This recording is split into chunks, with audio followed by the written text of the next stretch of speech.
Hey, this is Casey.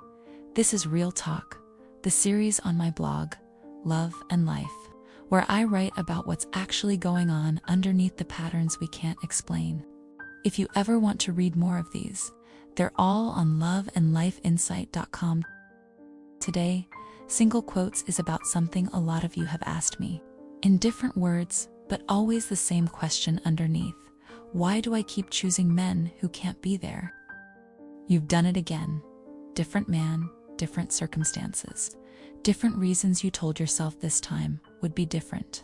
And yet here you are in the same dynamic, feeling the same feelings, wondering what it is about you that keeps ending up here. It's not bad luck.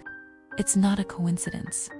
And it's not that you're broken or that something is fundamentally wrong with the way you love. And patterns have origins. Here's the thing though, you're not attracting these men. You're selecting them. Emotionally unavailable men are everywhere, but so are emotionally available ones.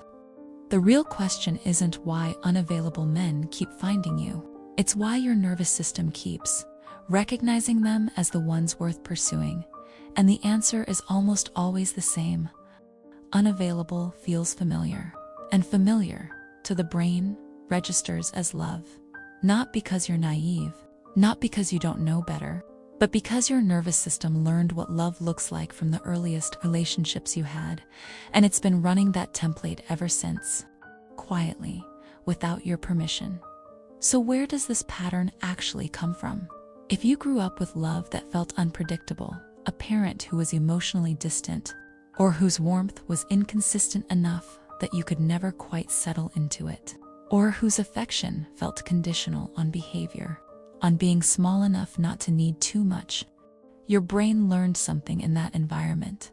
It learned that love requires effort. That uncertainty is part of it, that the feeling of working for someone's attention and finally getting it, that relief. That rush, that's what love feels like. So now, as an adult, when a man is consistent and available and straightforwardly interested in you, your nervous system doesn't recognize it as love. It feels too easy, too calm, like something is missing, and you're not sure what. And when a man is hot and cold, hard to read, requires you to work for his attention, your nervous system lights up. This feels familiar. This feels like the real thing. It isn't love. It's just familiar pain. Here's what that looks like from the inside. You feel most drawn to men who are just out of reach. When someone is too available, texts back quickly, makes plans, is clear about his interest, suffocating, maybe, or just not exciting enough.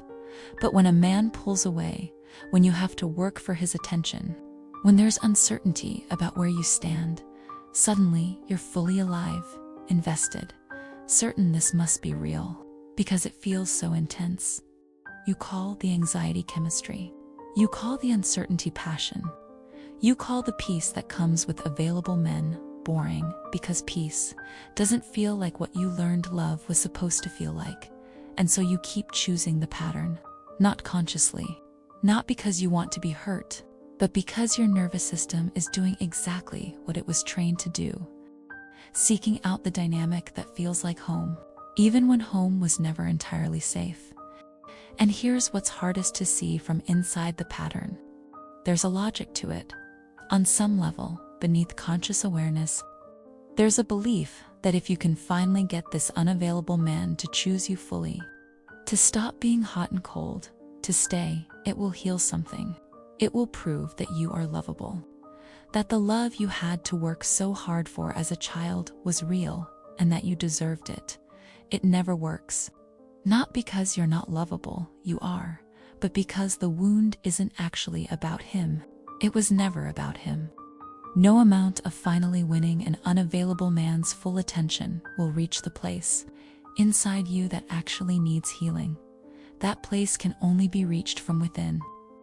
Through understanding the pattern, through choosing differently even before it feels natural, through learning slowly that you don't have to earn love, that it's supposed to come without conditions attached.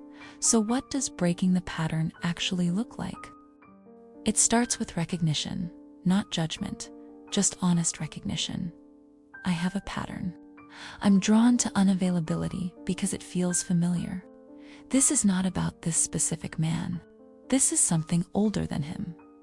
From there, the work is practical and uncomfortable in equal measure. It means screening for emotional availability earlier in the first few dates, before the attachment forms, before oxytocin makes everything feel more significant than it is. Not just chemistry, not just attraction. Is he consistent? Does he communicate directly? Does he show up without being chased? Those questions asked early cost you far less than asking them at month 6. And then the hardest part, giving available men a real chance. Not one date where you feel nothing and leave convinced it isn't right. Enough dates to see if something grows. Enough time for your nervous system to adjust to the unfamiliar feeling of being with someone who isn't making you work for it. Calm will feel boring at first. Safety will feel like settling. That feeling is your nervous system doing what it learned, not a reliable signal about whether the person in front of you is worth your time. The feeling lies, and learning to override it, slowly, with evidence rather than emotion. That's how the pattern actually breaks. You learned the wrong blueprint for what love looks like, and blueprints, unlike wounds, not overnight, not without discomfort, but with enough honesty about where the pattern comes from, and enough willingness to choose differently before it feels right. The feeling of rightness will catch up. It just takes time. This is Casey from Love and Life.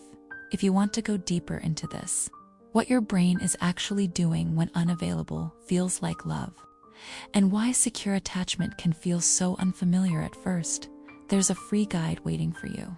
It's called It's Not You, It's Your Brain. Links in the description. And if this found you at the right time, a like helps it find someone else too. If you want to keep hearing these, hit subscribe. I'll see you next time.